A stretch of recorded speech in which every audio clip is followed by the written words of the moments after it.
교회 절기는 예수님의 생애를 중심으로 1년씩 돌아갑니다. 1년의 그 과정을 통해서 돌아갑니다. 그리고 절기의 시작은 대림절, 또 대강절이라고도 하는데요. 대림절이지요.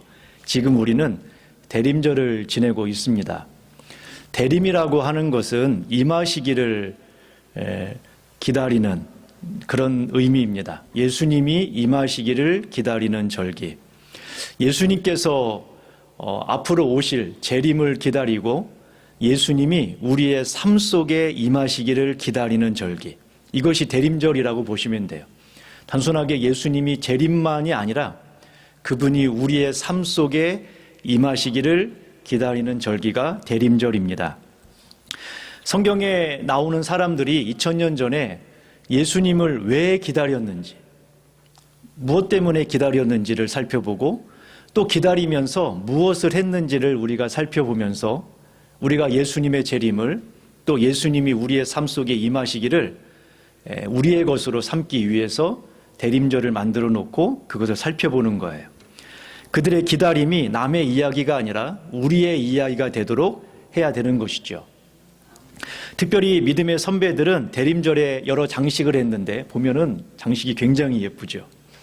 아름답고 또 의미가 있는 거예요. 불로 조명을 밝히고 녹색과 붉은색으로 이런 장식을 통해서 예수님의 오심을 기다리고 또 생각하고 그 의미를 믿음의 선배들은 했는데 그 중에 하나가 초 장식을 하는 겁니다. 초를 하나씩 그러니까 첫째 주에는 하나, 둘째 주에는 2개, 셋째 주에는 3개 이렇게 하나씩 늘려가며 초 장식을 하는데 대림절 첫 번째 주에 켜는 초를 기다림의 초, 소망의 초라고 해요. 근데 이 색깔이 진한 보라색입니다.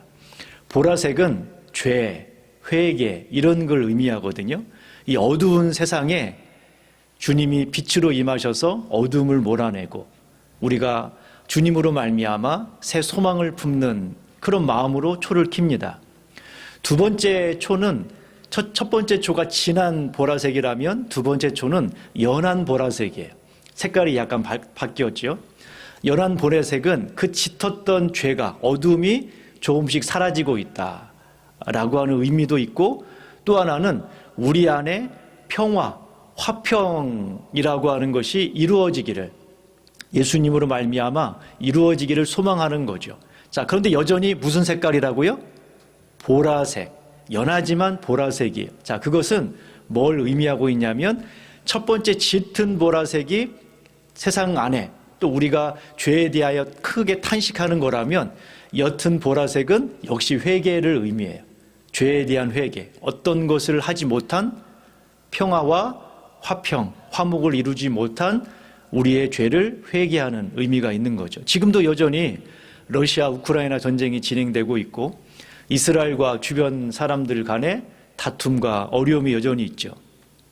그런 것들을 회개하며 주님이 오셔서 화목과 화평을 이루시도록 또는 주님이 이루신 화목이나 화평을 지키며 기다리는 거예요. 이게 대림절 두 번째 초의 의미입니다. 오늘은 세 번째 초와 관련된 의미를 함께 살펴보려고 합니다. 여기서 여러분들이 마음을 열고 잘 들으시면 하나님의 놀라운 비밀을 깨닫게 될 것이고 오늘부터 여러분의 인생의 방향이 바뀔 거예요. 그러니까 잘 들어보세요. 지금 성경이 우리에게 뭘 이야기하는지 이것을 오늘부터 아주 쉽게 적용할 수 있어요. 쉽게 적용할 수 있고 적용을 잘한다면 오늘부터 변화가 일어나게 될 겁니다. 여러분들 요즘 어떠십니까? 예전에 어떤 학생들이 대자보를 붙이고 여러분 안녕하시냐 뭐 이렇게 했던 때가 있었어요. 시국이 안녕하지 못한데 여러분들은 안녕하고 계시느냐라고 하는 그런 물음이죠. 여러분 기쁨이 있으신가요? 요즘 어떻습니까? 기쁨이 가득하신가요? 그렇다면 기쁨을 왜 우리가 느끼지 못하고 있죠? 왜 누리지 못하고 있습니까? 왜 우리는 기쁨을 회복하지 못하는 거죠? 기쁨을 회복하려면 어떻게 해야 되죠? 오늘 본문의 내용이 그 내용을 이야기하는 겁니다. 그래서 여러분들이 나의 인생 속에 나는 왜 이렇게 기쁨이 없지? 기쁨을 회복하려면 뭘 해야 되지? 라고 지금 답을 찾아가시는 분이라면 오늘 말씀에 집중하셔야 합니다. 우리는 보통 환경이 좋으면, 환경이 바뀌면 사람들은 기쁨을 얻을 것이라고 생각을 합니다. 참된 기쁨이 환경이 바뀌면 우리에게 올 거라고 생각을 해요.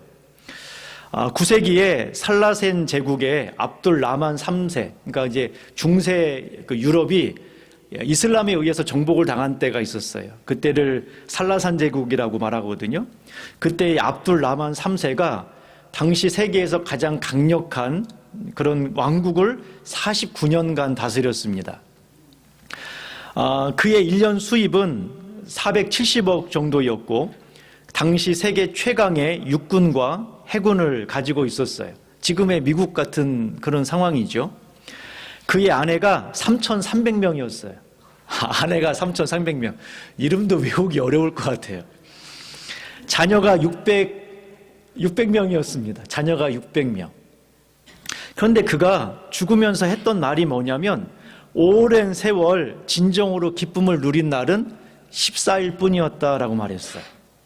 세계 최강의 군대를 가지고 있고 세계에서 가장 많은 수입을 얻고 있고 세계에서 강력한 가장 큰 나라의 왕으로 3,000명이 넘는 아내와 600명이 넘는 자녀들이 있었는데 행복한 날이 고작 14일 뿐이라는 거예요. 신기하죠?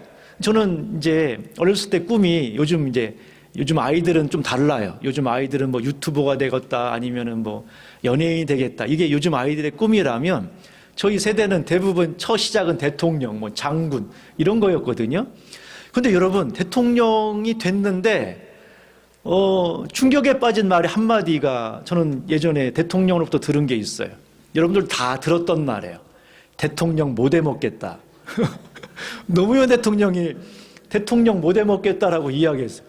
아니 누구나가 꿈꾸는 그 자리에 올랐는데 그걸 못 해먹겠대요. 야, 그게 결코 행복한 건 아니네라고 하는 생각이 그날 들었어요. 아, 대통령이 됐다고 해서 행복한 것만은 아닌가 보다. 해본 사람이 그 얘기를 했으니까, 안 해본 사람이 얘기를 하면 뭐 너는 안 해봤으니까, 그런데 그 자리에 있는 사람이 행복하지 않대요. 그런 걸 보면 그 자리에 행복하기 위해서 길을 쓰고 올라가도 결국은 행복하지 않겠구나라는 것을 알 수가 있죠. 학자들이 우리가 살면서 경험하는 이 기쁨에 대해서, 행복에 대해서 연구를 해봤어요. 대체 이 행복이라는 게 뭐냐? 어떻게 행복을 할 수 있냐?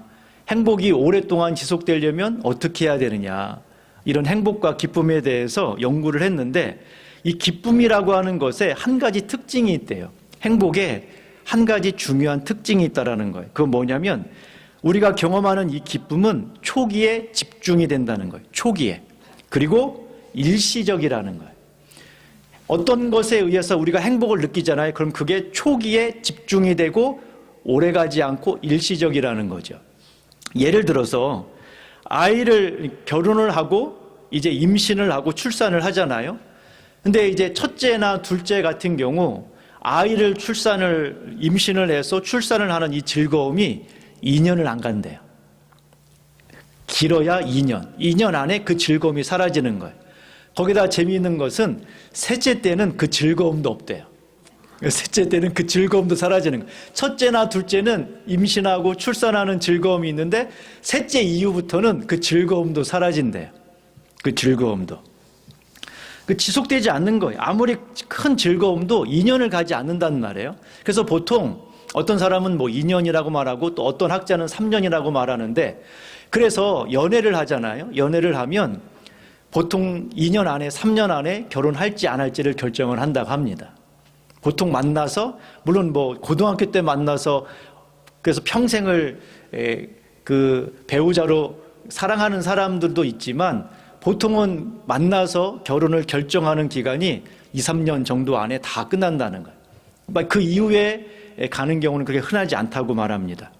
자, 이렇게 우리가 봤을 때 이 환경이 좋아지면 행복과 기쁨이 올 거라고 생각하는데 그렇지 않은 이유가 뭔가를 조사해 봤어요. 왜 2년밖에 안 가냐? 기쁨과 행복이.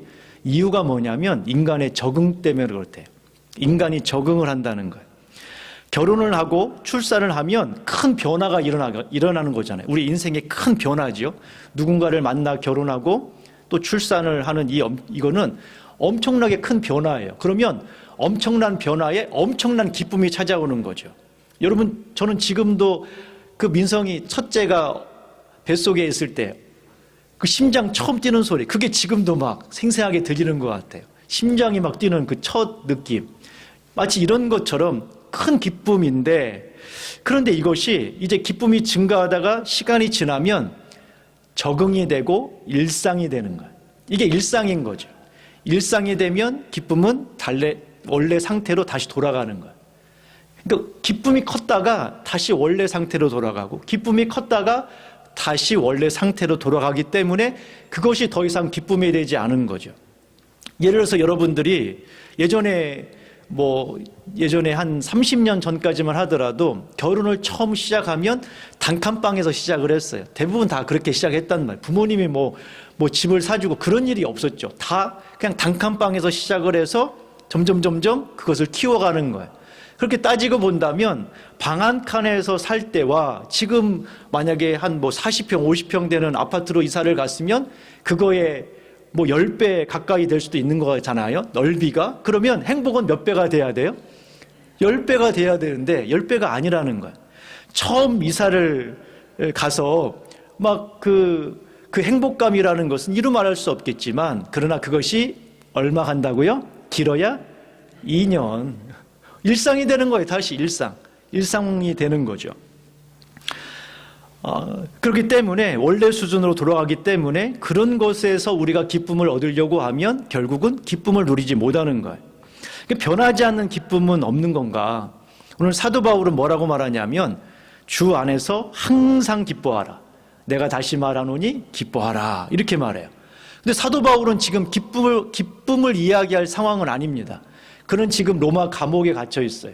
차디찬 로마 감옥에서 억울한 재판을 받고 있는데, 그런데 사도 바울은 거기에서 기뻐하라고 말하고 있는 거예요. 누군가에게 기뻐하라고 말하는 것은 자기는 우울한데 누군가에게 기뻐하라고 말하는 건 아니잖아요. 자기 역시 지금 기쁨으로 충만한 거죠. 그러니 너희들도 기뻐하라 라고 말하는 거예요. 한 번 말하는 것도 아니고 2번이나 말합니다. 그러면 사도 바울이 가진 이 기쁨은 대체 뭐냐는 거예요. 대체 그는 이 감옥에서 억울한 재판을 받고 있는 이 상황에서 어떻게 그 기쁨을 유지하고 있냐라는 거죠. 대체 그 원인이 뭐냐는 거예요. 우리하고 다른 사도 바울이 가지고 있었던 그 기쁨이 대체 뭐길래 어떻게 그런 기쁨을 유지할 수 있냐라는 거죠. 또 미국의 캘리포니아 대학교의 학자들이 연구를 해봤어요. 사람은 얼굴에 42개의 근육이 있는데 42개의 근육을 서로 이렇게 조합을 해서 19개의 미소와 웃음을 만들어낸대요.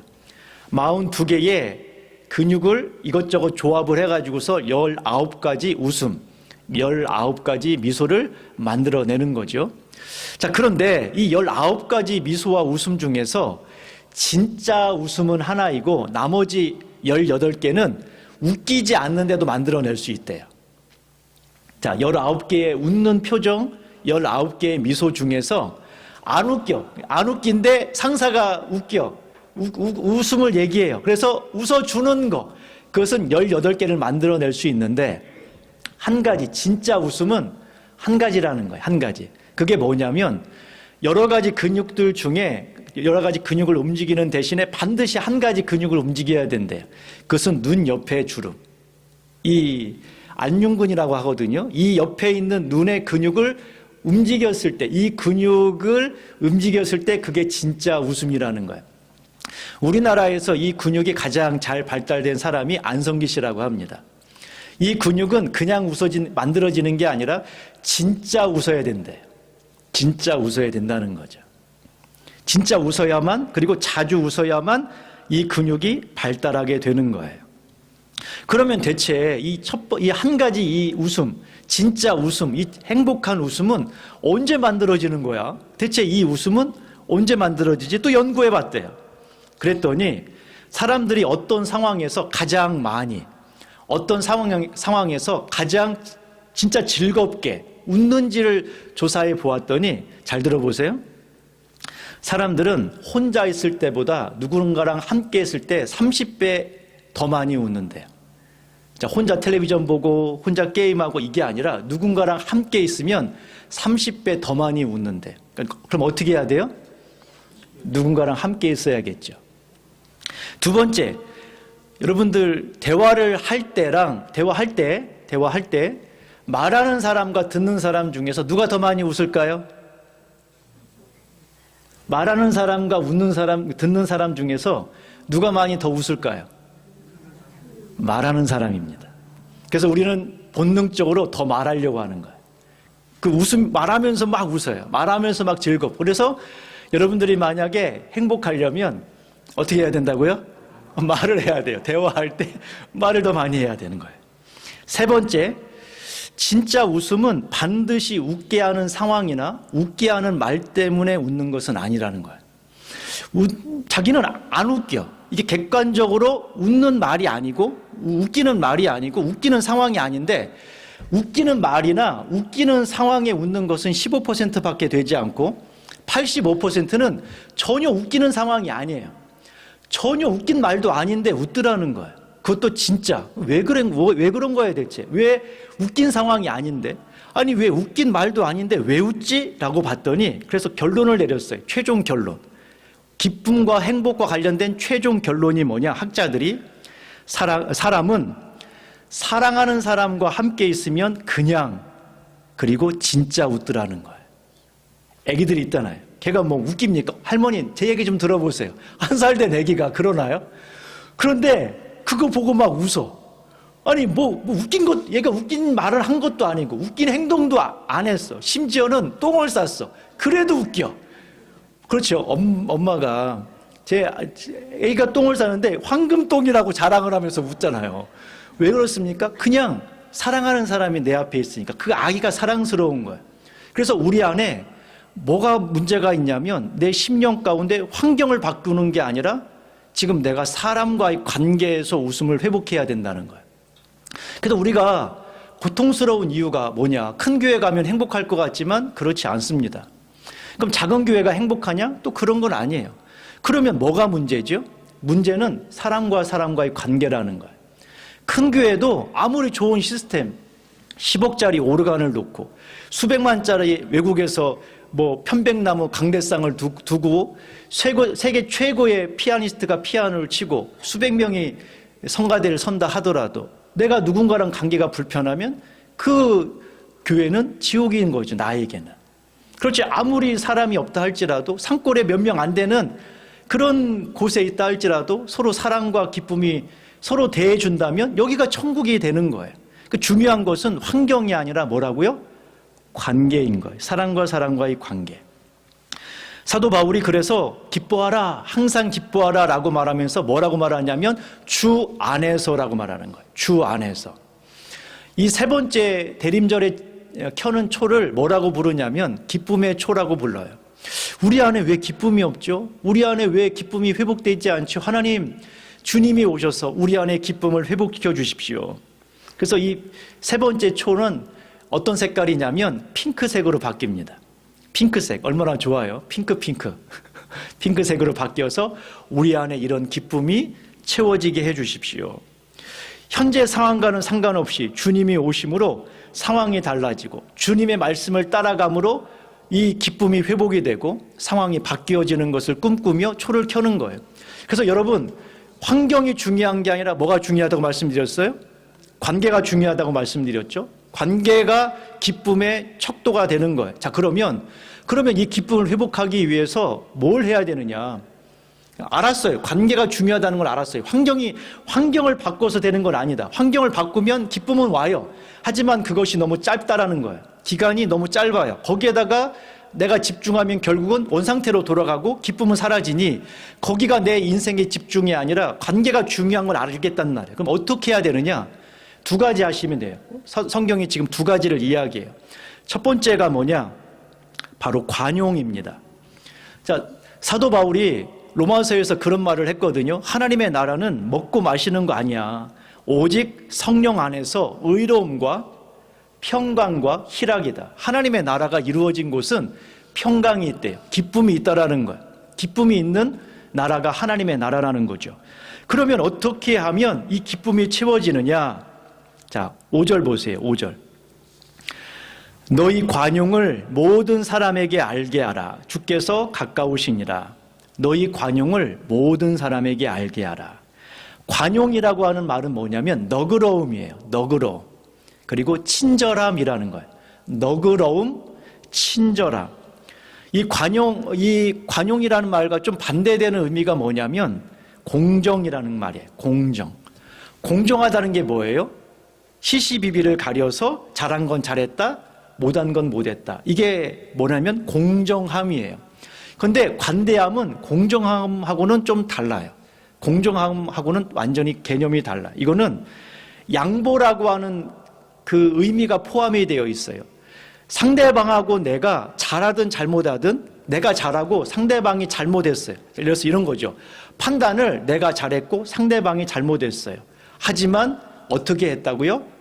양보라고 하는 것을 전제로 양보를 하는 것을 통해서 상대방에게 너그러움과 친절함을 베푸는 거예요. 너그러움과 친절함을 가지고 상대방에게 양보하는 태도, 이게 바로 관용이라고 하는 거예요. 관용. 사람이 모인 곳에는 항상 사람 자체가 모인 곳에는 경쟁과 다툼이 발생을 합니다. 오죽하면 여러분 하다못해 시댁에 가도 그렇잖아요. 시댁에 가면 며느리가 여러 명 있으면 서로 눈치를 보고 경쟁하게 되잖아요. 그럴 수밖에. 이거는 사람이 모인 곳에는 그래요. 가정도 그렇고 교회도 예외는 아닙니다. 잘 들어보세요. 사람이 모인 곳에는 경쟁과 다툼이 반드시 있는데 그게 가정이든 그게 직장이든 그게 교회가 됐든 상관없이 반드시 일어나요. 그런데 이렇게 말하는 사람이 있어요. 아니 우리 가정은 없는데요. 우리 교회는 그런 다툼이 없는데요. 자, 그러면 왜 그런지 아세요? 누군가가 관용하고 있는 거예요. 이해가 되십니까? 다툼이 없다? 멀리 가지 않더라도 부부가 생각해 보세요. 상대방이 이야기하는 것이나 상대방이 어떤 말을 하는 것이 자극이 될 때가 있어요, 없어요? 화가 날 때가 있어요, 없어요? 있죠. 그런데 왜 그게 싸움으로 번지지 않았습니까? 상대방은 몰라요. 그것이 싸움으로 번질 수 있는 가능성이 있다는 건 상대방이 모르는 상태에서 넘어간 게 있어요, 없어요? 있죠. 그런데 왜 그것이 넘어갔습니까? 내가 관용했기 때문에 그런 거예요. 내가 관용했기 때문에 그 사람에 대해서 양보했기 때문에 그 사람에 대해서 너그럽고 친절한 태도를 취했기 때문에 그 상황이 문제없이 넘어간 거란 말이에요. 그러면 여러분 우리 안에 기쁨이 회복하려면 어떻게 해야 된다고요? 관용하셔야 돼요. 사람에게 관용한 만큼 내 안에 행복이 찾아오는 거예요. 내가 상대방에게 양보한 만큼, 너그러운 만큼, 친절한 만큼만 내 안에 행복이 찾아와요. 여러분 만약에 그렇게 따지고 본다면 이 말씀을 반대로 이야기하면 내가 왜 기쁨이 없지? 그건 뭐가 안 되어 있는 거예요? 관용이 지금 부족한 거예요. 그리고 뭐에 내 기준을 갖고 있는 거냐면 공정함이 내 기준 안에 있기 때문에 그런 거예요. 그렇다면 행복으로 가려면 어떻게 해야 된다고요? 관용하셔야 돼요. 내 마음 가운데 행복이 채워지려면 관용하셔야 된다는 거예요. 특별히 오늘 성경은 누구에게 관용하라고 말하고 있냐면 모든 사람에게 관용하라고 말하고 있어요.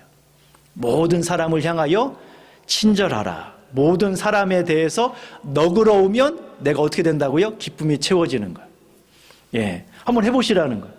여러분들이 너그러우면 너그러운 만큼 채워지는 거예요. 너그러우면 너그러운 만큼 채워져요. 우리 주변에 특히 내 기대에 못 미치거나 우리를 불편하게 하는 사람들이 있을 수 있어요. 하지만 여러분, 그 사람 때문에 여러분의 기쁨을 잃어버리면 안 되잖아요. 자, 그 사람 때문에, 그 환경 때문에 기쁨을 잃어버리면 안 되죠. 그래서 관용하시라는 거예요. 친절하게 관용하시라는 거예요. 이게 첫 번째 방법이에요. 사람에 대해서 관용해야 내 안에 기쁨이 채워진다는 거예요. 자, 두 번째는 무엇이냐면 기도입니다. 램프 증후군이라고 하는 게 있어요. 램프 증후군. 이게 뭐냐면은 알라딘이 램프를 비비면 누가 튀어나와요? 진이라고 하는 그 요정이 나와가지고서 이렇게 나온단 말이에요. 이 램프 증후군이라고 하는 것은 과잉 근심 증후군이라는 거예요. 과잉 근심을 해요. 늘 근심 속에 살아가는 사람들이 있어요. 문제가 막 마음속에 계속 끊임없이 있어요. 문제가 마음속에 근심이 막 계속 밀려오는 거죠. 근데 여러분, 근데 중요한 건 뭐냐면 이 문제는 우리 안에 뭘 빼가냐면 기쁨과 행복을 빼갑니다. 기쁨과 행복을 뺏어가요. 그래서 여러분들 행복하고 싶잖아요. 그럼 이제 이런 생각을 하겠죠. 나는 행복하고 싶어. 나는 기쁨으로 살고 싶어. 그럼 어떻게 하면 기쁨으로 살 수 있을까? 자, 이런 생각 해야 안 해요? 하잖아요. 이렇게 어떻게 하면 이 상황에서 내가 기뻐할 수 있지? 어떻게 하면 내가 이 상황에서 행복을 채워갈 수 있을까? 이런 생각을 하잖아요. 그런데 재미있는 것은 뭐냐면 미국 버클리 대학에서 연구를 했더니 나는 지금 행복한가? 나는 어떻게 하면 행복할 수 있지? 라고 스스로 점검하는 사람이 기쁨이 낮더라는 거예요. 나는 어떻게 행복할 수 있지? 난 지금 행복한가? 라고 스스로 생각하는 사람이 우울 증상이 많더라는 거예요. 자, 그 얘기는 뭐냐면 내가 어떻게 하면 행복하려고 하다가 도리어 불행하고 있는 거예요. 그럼 어떻게 해야 이 행복할 수 있습니까? 비결이 뭐냐면 염려 자체를 중단하라는 거예요. 염려를 안 하면 뭐가 채워진다? 기쁨이 채워지는 거예요. 한마디로 말해 염려는 단지가 있으면 단지 밑에 구멍이 생긴 거예요. 염려만 안 해도 기쁨은 채워져요. 기쁨이 없어지는 게 아니에요. 기쁨은 지금 계속 흘러내리는데 내게 채워지는 기쁨보다 나가는 게 더 많아요. 그러니까 뭘 해야 되냐면 이 염려 자체를 중단하시라는 거예요. 염려 자체를. 저도 가끔 염려스러운 일들이 밀려올 때가 있어요. 그때 제가 쓰는 방법이 하나 있습니다. 뭔가 막 내 마음에 염려가 싹 들어올 때 제가 쓰는 방법. 그게 뭐냐면 감사합니다. 그 얘기를 계속해요. 그러면 어느 순간인가 사라져요. 감사 조건들이 보이기 시작을 하더라고요. 여러분 뭐부터 하셔야 되냐면 염려를 중단하면 기쁨이 찾아온다니까요. 염려를 중단해야 돼요. 자, 그런데 이게 돼요? 잘 안 돼요? 잘 안 되죠. 이상하게. 자녀 생각해도 염려가 되고 환경을 생각해도 염려가 되고 건강이 있어도 건강 때문에도 염려가 되고. 그래서 오늘 뭐라고 말하냐면 자 6절 7절 보세요. 6절 7절에 보면 아무것도 염려하지 말고 다만 모든 일에 기도와 간구로 너희 구할 것을 감사함으로 하나님께 아뢰라. 그리하면 모든 지각에 뛰어난 하나님의 평강이 그리스도 예수 안에서 너희 마음과 생각을 지키시리라. 아무것도 염려하지 마라. 그러니까 염려 중단, 염려를 중단하는 거예요. 염려에 대하여 스톱. 이게 여러분들이 행복할 수 있는 비결이에요. 그런데 이거 가지고는 안 된단 말이에요. 그럼 어떻게 해야 되느냐? 기도와 간구를 하래요. 모든 일에 기도와 간구를 하는데 그럼 기도가 뭐고 간구가 뭐냐? 여기 의미가 기도라고 하는 것은 내 시선을 하나님께 둔다는 거예요. 이게 기도라는 말의 의미예요. 내 시선을 하나님께 두고 우리가 흔히 말하는 기도가 여기 본문에는 간구라고 하는 단어로 썼어요. 그러니까 한마디로 기도와 간구라는 말은 너의 시선을 문제에 집중하지 말고 하나님을 바라보고 하나님께 너의 모든 것들을 구하라는 거예요. 그러면 하나님의 평강이 너희 속에 임하게 될 거라는 거죠. 그것도 그냥 기도하지 말고 걱정하며 기도하지 말고 뭐하며 기도하라고요? 감사하며. 하나님이 이루어 가실 것을 감사하며 기도하라는 거예요. 염려하며 기도하는 건데 우리는 대부분 어떻게 기도해요? 걱정하며 염려하며 근심하며 탄식하며 기도하잖아요. 시작은 여러분 눈물로 시작할 수 있어요. 와가지고서 막 눈물을 흘리며 탄식할 수 있어요. 그런데 거기서 끝나면 안 돼요. 여러분 시편 150편이잖아요. 전체가. 그런데 앞에 부분은 탄식시예요. 개인 탄식시, 민족의 탄식시인데 그 탄식시가 누구의 시냐면 다윗의 시예요. 그 다윗이 처음 시작할 때 뭐라고 하냐면 하나님 언제까지 이러시겠습니까? 하나님 왜 나를 구원해 주지 않습니까? 이렇게 탄식하며 시작을 합니다. 그런데 마지막에는 그렇게 끝나지 않아요. 항상 마지막에는 내가 주님을 신뢰합니다. 주님께서 나의 구원이 되실 것을 믿습니다 하고 끝나요. 그렇게 끝나야 돼요. 시작은 탄식으로 시작할 수 있단 말이에요. 나의 환경은 왜 이러냐? 나의 건강은 왜 이러냐? 그런데 거기서 끝나는 게 아니라 주님을 신뢰하고 감사함으로 끝나야 되는데 근데 많은 사람들이 탄식으로 시작했다가 탄식으로 끝나고 가버려. 그러면 안 돼요.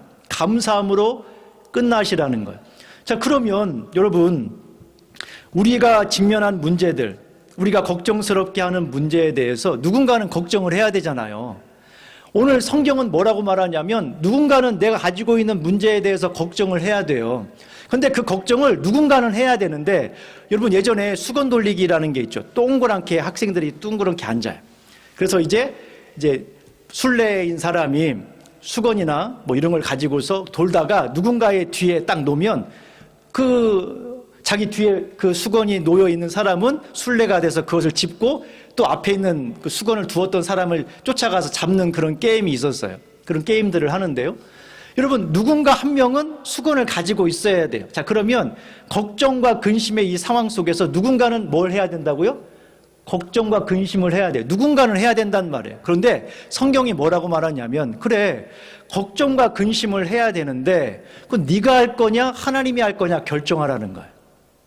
그러니까 네가 하면 하나님은 안 하시고 하나님께 맡기면 하나님이 하시는 거고. 자, 어떻게 하실래요? 맡겨야죠. 그래서 여러분, 걱정과 염려가 있을 때 생각을 바꿔라. 생각이 바뀌는 게 아니라 맡겨야 끝나는 거예요. 맡겨야 끝나요. 맡겨야 회복이 된다는 거예요. 내가 걱정이 돼요. 이거는 내가 생각을 바꿔야지. 난 잘할 수 있어. 나는 이 문제를 해결할 수 있어. 절대 그걸로 해결되지 않는다니까요. 어떻게 해야 된다고요? 맡겨야 돼요. 맡겨야 내 안에 기쁨이 채워져요. 오늘 성경은 우리에게 환경을 바꿔야 우리가 기쁨이 채워진다고 말하지 않아요. 관계가 중요하다고 이야기합니다. 환경하고는 상관이 없대요. 환경은 바뀌면 행복해질 수 있지만 잠시뿐이라는 거예요. 진짜 행복은 어디에서 오느냐? 관계 속에서 나타나는 거예요. 하나님과 우리의 관계. 그래서 여러분들이 예수 그리스도를 처음 영접할 때 그 기쁨을 한번 생각해 보세요. 아마 여러분들이 인생에 경험하면서 몇 안 되는 엄청난 기쁨일 거예요. 그 관계의 기쁨, 그 주님과의 그 만남을 통해 느껴지는 기쁨. 여러분들이 진짜 인생에서 행복할 때 그 기쁨 뭐예요? 콩깍지가 씌었다고 하잖아요. 그 사람이 너무 좋은 거. 여러분, 환경이 좋은 거 그 정도까지 안 가지 않습니까? 그런데 그 사람이 너무 좋은 거예요. 그 사람 자체가. 그래서 제가 청년들에게 이야기하기를, 그런 예전에 이제 그 신학교 이제 가는 후배들한테 그런 이야기를 하거든요. 배우자 만날 때 어떤 사람하고 결혼해야 되느냐. 어떤 애는 그렇게 말해요. 피아노 치는 사람. 개척교회 가면 피아노 쳐야 되니까 뭐 그런 거 하는 사람.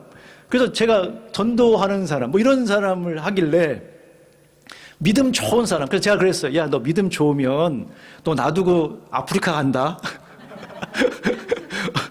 그 사람이 너 놔두고 아프리카 간단 말이야. 그래서 저는 그래서 뭐라고 말하냐면, 너 사랑하는 사람과 결혼해라. 너를 사랑하는 사람. 그러면 그 사람이 너가 저 울릉도에 간다 하더라도 갈 것이고, 네가 아프리카 간다 해도 따라갈 거다. 네 사랑하는 사람하고 결혼해라. 그런 이야기를 한 적이 있어요. 관계가 중요한 거죠. 그 관계, 사람과의 관계가 우리를 행복하게도 하고 불행하게도 만들어요. 그럼 그 관계 속에서 우리가 어떻게 행복을 찾을 수 있느냐? 뭐 해야 된다고요? 첫 번째가 뭐라고요? 관용하라는 거예요. 그러니까 너그러움, 친절함. 너그러워지면 내 안에 뭐가 채워진다고요? 기쁨이 채워지는 거예요. 내가 관대한 만큼 채워져요. 관대한 만큼. 내 그릇에 관대함의 그릇이 있잖아요. 그 그릇이 크면 나는 행복한 삶을 살아간 것이고, 내 그릇이 작으면 나는 관대함을 갖지 못하면 내 기쁨도 사라져버리는 거예요. 그래서 관대함의 크기를 키우셔야 돼요. 그냥 최대한 키우세요. 다 괜찮아. 괜찮아. 괜찮아. 그리고 또 한 가지가 뭐라고요? 맡기는 거예요. 주님께 맡기라는 말이에요. 누군가는 근심하는데 주님이 뭐라고 말씀하셨냐면, 네가 근심하지 마. 내가 할게. 그러니까 맡기라는 거예요. 너는 뭐만 하냐면 주님께 맡기고 주님께서 처리해 갈 것을 믿고 감사하라는 거예요. 그러면 기쁨이 채워져요. 오늘부터 할 수 있는 거잖아요. 지금 당장 할 수 있는 거예요. 여러분이 근심하면 하나님은 아무 일도 하지 않을 수 있어요. 하지만 여러분들이 주님께 맡기면 그때부터 하나님이 역사하시고 하나님이 어떻게 역사하시는지를 보시라는 거예요. 그리고 여러분 안에 잃어버렸던 기쁨, 여러분 꺼져 있는 이 기쁨의 초를 켜시고, 내 안에 주님을 믿는데, 아니 주님께서 나를 불행하고 고통스럽게 하려고 이 땅에 오신 건 아닌 거라면 기쁨이 내 안에 다시 회복할 수 있도록 주님 도와주시고, 다시 내 안에 어두움이 빛으로 바뀌듯 기쁨의 그 초가 밝혀지는 은혜가 있기를 간절히 소망합니다.